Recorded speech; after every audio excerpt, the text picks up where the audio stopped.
আমাদের course 3 module 1 unit 1-এর second যে রাজার কথা আমরা পড়ব তিনি হলেন জেমস দ্য ফার্স্টের ছেলে Charles the first. James the first was succeeded by Charles the first. James the ওয়ানের পরে মানে প্রথম রাজা জেমসের পরে তার ছেলে চার্লস দ্য ফার্স্ট রাজত্ব লাভ করেন। He was gentle and shy in character and physically deformed with a speech defect. তিনি যথেষ্ট নম্র, সভ্য, একটু লাজুক ছিলেন চারিত্রিক দিক থেকে এবং শারীরিকভাবে তার একটি অক্ষমতা বলতে পারেন, সেটা ছিল তার স্পিচ ডিফেক্ট। তিনি কথা বলতে একটু অসুবিধে বোধ করতেন, তার কথা বলার সময় একটু অসুবিধে ছিল, কথা বলার ক্ষেত্রে ফাম্বল করতেন। But he was devoted to his wife and children, fond of good literature, especially Shakespeare. His wife Henrietta Maria was a French Roman Catholic and hugely unpopular. তো তিনি একটা বড় গুণ ছিল যে তিনি তার সন্তান এবং সন্তানদের এবং স্ত্রীর প্রতি খুব ডিভোটেড ছিলেন, ভালোবাসতেন। তিনি ভালো সাহিত্য পাঠের ক্ষেত্রেও বেশ মন রাখতেন এবং শেক্সপিয়ারের কথা তো আমরা সবাই জানি, তো শেক্সপিয়ারের লেখা পড়তে তার ভালো লাগতো। তার ওয়াইফ হেনরিয়েটা মারিয়া ছিলেন একজন ফ্রেঞ্চ রোমান ক্যাথলিক। এটাও একটা ইম্পর্টেন্ট কোয়েশ্চেন হতে পারে, তিনি কোথাকার মেয়ে ছিলেন, প্রিন্সেস ছিলেন কোথাকার হেনরিয়েটা মারিয়া। তো যদিও তিনি আনপপুলার ছিলেন, তিনি ইতিহাসে খুব একটা বিখ্যাত নন। The reign of Charles I started with economic crisis, war with Spain, a series of bad grain harvests and a virulent plague.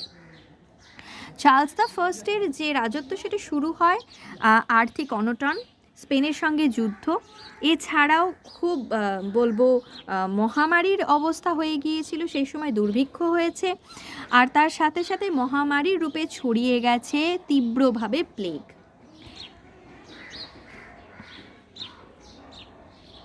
He needed more and more money to fund naval wars against France and Spain. France এবং স্পেনের এগেনস্টে যুদ্ধ করার জন্য সেই সময় তার প্রচুর টাকার দরকার এবং তার সাম্রাজ্য অলরেডি ধারে চলছে। More pains were in store for him regarding arbitrary taxation. সেই সময় আবার অবাধ করনীতি ছিল, যার কোনো নির্দিষ্ট নিয়ম নীতি ছিল না, সেটাও তার জীবনে আরও বেশি করে তার সাম্রাজ্যকাল কণ্টকাকীর্ণ ছিল প্রায় বলা যায়।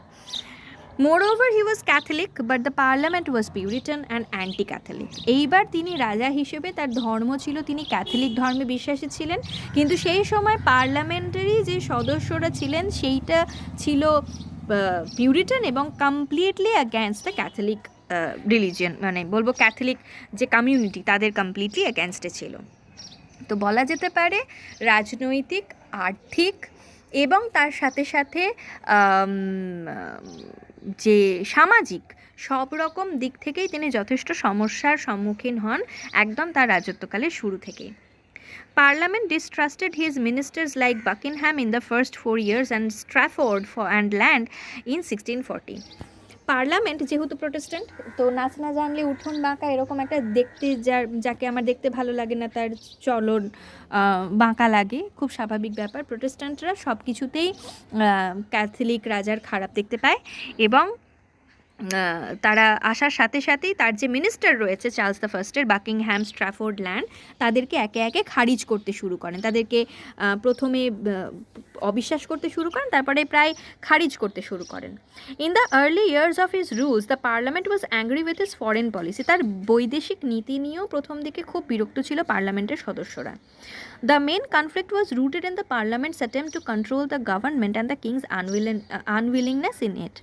এবার সবথেকে বড় দ্বন্দ্ব বা সমস্যা লুকিয়েছিল কোথায় না, পার্লামেন্ট সবসময় চেষ্টা করত যে সরকারকে এবং রাজাকে হাতের মুঠোয় রাখবে, কিন্তু রাজা আবার সেটাতে একেবারেই সদিচ্ছা তার ছিল না। সরকারকে তিনি কখনোই ওই পার্লামেন্টের মত অনুযায়ী চলতে দেবেন না, এইটা তার মত ছিল। তাই যথেষ্ট বিরোধ ছিল পার্লামেন্ট এবং রাজার মধ্যে। These reasons resulted in the king-parliament disharmony that finally surfaced in the Civil War of 1642 and later the Revolution of 1688. তাই সিভিল ওয়ার আমরা মোটামুটি সবাই জানি এখন যে সিভিল ওয়ার মানে কি। এখন কেন কেউ জানতাম, কিন্তু এই রিসেন্ট যে সিনেমাগুলো বেরিয়েছে অ্যাভেঞ্জার্স মুভি, সেখানে সিভিল ওয়ার দেখে আশা করি আমাদের একটা ধারণা তৈরি হয়েছে কি না গৃহযুদ্ধ, এই রাজা এবং রাজার যে সভাসদ তারা মিলে তো একটা রাজত্ব চালায়। এবার তাদের মধ্যেই যদি মিল না হয় তাহলে তো অন্তর্দ্বন্দ্ব একটা হবে, এটা খুব স্বাভাবিক। এবং এর ফলেই রাজা আর পার্লামেন্টের যে অসামঞ্জস্য, তার ফলে 1642 সালে এবং 1688 সালে প্রথমে হয় সিভিল ওয়ার এবং তারপরে হয় একটা বিশাল বিদ্রোহ। Charles's first parliament in 1625 met for raising money to pay for the large subsidies to the King of Denmark and to send a fleet to Spain. যুদ্ধ স্পেনের সঙ্গে হচ্ছে, সেখানে সৈন্য পাঠানোর জন্য এবং ডেনমার্কের রাজাকে সরকারি সাহায্য দেওয়ার জন্য 1625 সালে প্রথম পার্লামেন্টের সভা ডাকেন চার্লস এবং সেখানে টাকা যে কিভাবে তোলা যায়, কিভাবে টাকা ইয়েতে আরও বাড়ানো যায়, রাজা নিজের অর্থ ভাণ্ডার আরও বাড়াতে পারে, সেই বিষয়ে এই একটা পার্লামেন্টারি সভা ডাকেন। The parliament granted tonnage and poundage to the king only for a year. তো 1 বছরের জন্য পার্লামেন্ট রাজাকে বলে যে ঠিক আছে, আপনার যত কর রয়েছে, আপনার যা ছাড় দেওয়ার, সরকারি সাহায্য দেওয়ার, সব কিছু আমরা 1 বছরের জন্য আপনাকে দেব, কিন্তু সারা জীবন নয়। The parliament granted only 1/7 of the money he needed. যত টাকা দরকার ছিল তার 7 ভাগের 1 ভাগ দিতে পার্লামেন্ট রাজি হয়। The second parliament in 1626 impeached Buckingham. আমি তো বলেইছিলাম একটু আগেই আমরা পড়লাম যে চার্লসের সভাসদদেরকে খুব একটা পছন্দ করে না পার্লামেন্ট, তাই ফলস্বরূপ চার্লসের যে একজন সভাসদ ছিলেন বাকিংহ্যাম, তাকে পার্লামেন্ট অপসারিত করে 1626 সালে। The third parliament in 1628 check the abuse of king's power by the petition of right, which stated that loans and taxes without the consent of the parliament were illegal and all imprisonments without cause were also illegal. বলছে যে 1628 সালে parliament তৃতীয় অধিবেশন ডাকে এবং সেখানে বলে যে রাজা নিজের যথেচ্ছ ক্ষমতার ব্যবহার করছে এবং পিটিশন অফ রাইট এইটা এনে বলা হয় যে যাবতীয় লোন বা ট্যাক্স যাই আদায় করা হোক বা নেওয়া হোক বা দেওয়া হোক না কেন, রাজা যদি সেটা পার্লামেন্টের সঙ্গে কথা না বলে নেন বা দেন, বা পার্লামেন্টের সঙ্গে কথা না বলে যদি কাউকে জেলে পাঠানো হয়, সেগুলো সবই হবে illegal. The second session of the third parliament passed Eliot's 3 resolution restricting the power of the king. John Eliot 3টে রেজলিউশন ডাকেন, জয়েন্ট, সিম্পল আর কনকারেন্ট রেজলিউশন। এইগুলো একটু গুগল করে দেখতে হবে কি আছে আপনাদের, সব কিছু এখনই আমি বলছি না। যদি জানার প্রয়োজন হয় তাহলে আমাকে কমেন্ট সেকশনে একবার জানাবেন, আমি সেখানে লিংক দিয়ে দেওয়ার চেষ্টা করব।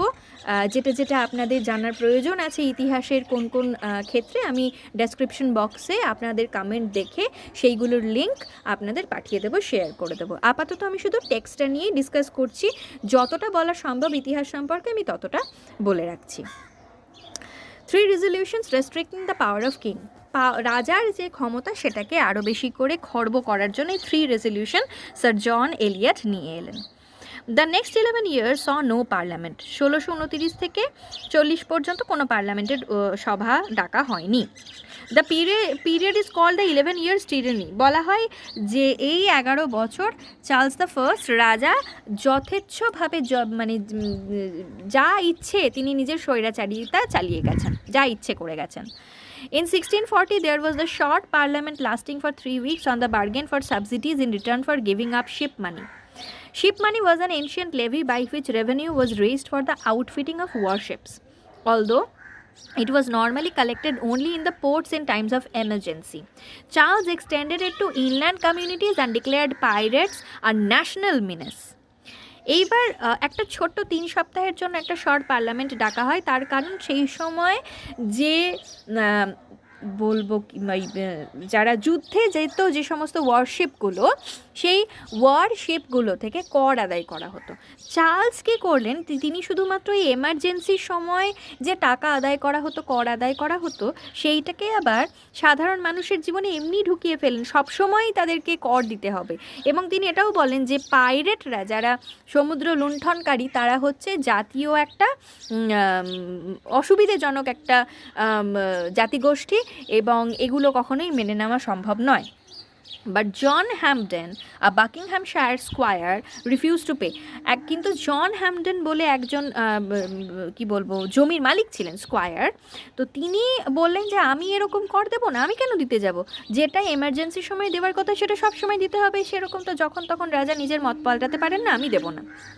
His case was heard in the 1637 trial.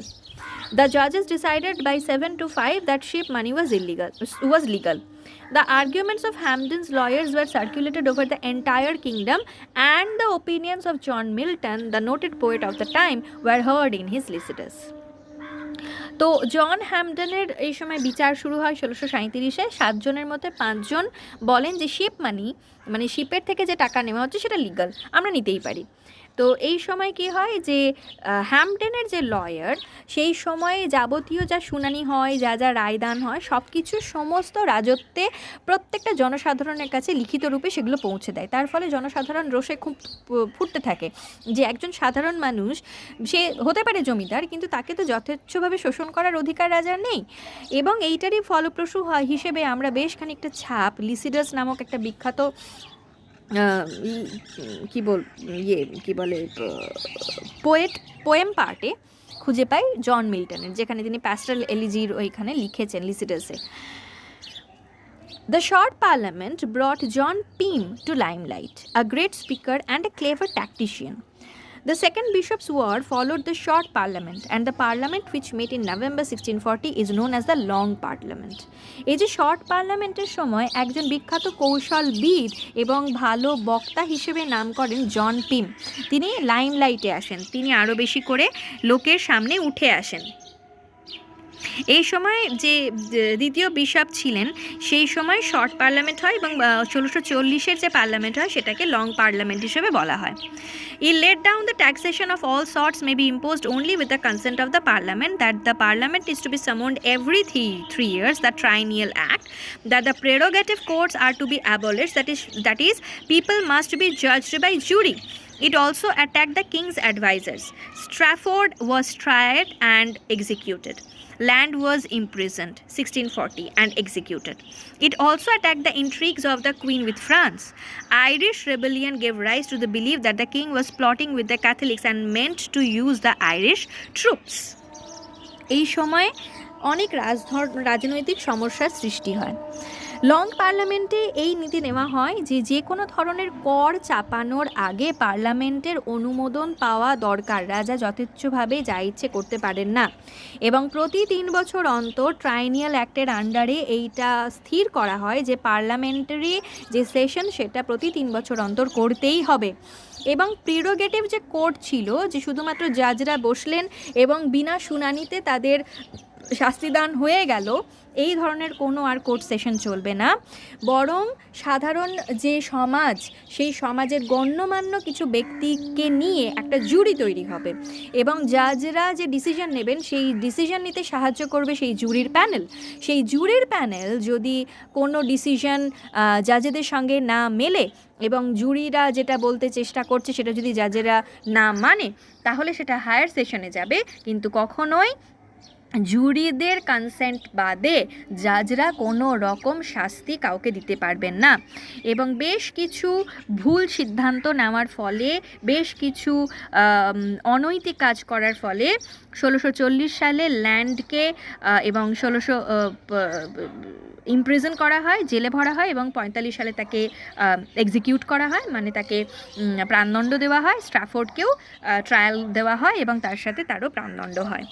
এছাড়াও কুইন অফ ফ্রান্স, তার সেখানেও বেশ কিছু প্ল্যানিং চলতে থাকে বলে আইরিশরা রেবেলিয়ন শুরু করে যে রাজা বোধহয় ক্যাথলিকদের সঙ্গে মিশে কি করতে চেষ্টা করছে না, তাদের এগেনস্টে প্লট করছে এবং এর ফলে আইরিশ রেবেলিয়ন স্টার্ট হয়। Apprehending that a war was imminent, parliament brought in a bill to gain control of the militia. যখন পার্লামেন্টে সভাসদরা বুঝতে পারলেন যে যুদ্ধ অবধারিত, সেই সময় তারা একটা বিল পাশ করলেন এবং চেষ্টা করলেন যে মিলিশিয়া মানে যে মিলিটারি ক্ষমতা রয়েছে, যারা সৈনিক, তাদের ক্ষমতা নিজের হাতে কিভাবে নেওয়া যায়। The grand remonstrance of Pym further strengthen the parliament. It held Charles guilty of many offences, proposes that only ministers should be appointed of whom the House of Commons should approve. The parliament was divided into royalists and parliamentarians. This division surfaced in the Civil War 1642-45. এরপরে grand রেমনস্ট্রান্স যেটা Pym নিয়ে এসেছিলেন, তার মানে হচ্ছে রাজার এগেনস্টে, রাজার সারা জীবন ধরে যত যত ইভিল কাজকর্ম তিনি করেছেন সেগুলোর সম্পর্কে শুনানি হবে। এবং চার্লস দ্য ফার্স্টকে প্রচুর অফেন্স, প্রচুর অনৈতিক কাজের জন্য তাকে গিল্টি মানা হয়।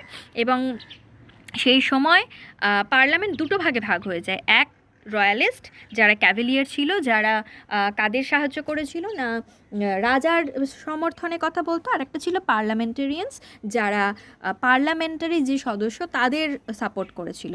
এর ফলে রাজা এবং পার্লামেন্টের যে দ্বন্দ্ব সেটা সম্মুখ সমরে পরিবর্তিত হয় এবং এর ফলে যে গৃহযুদ্ধ 1642 থেকে 45 সেইটি শুরু হয়।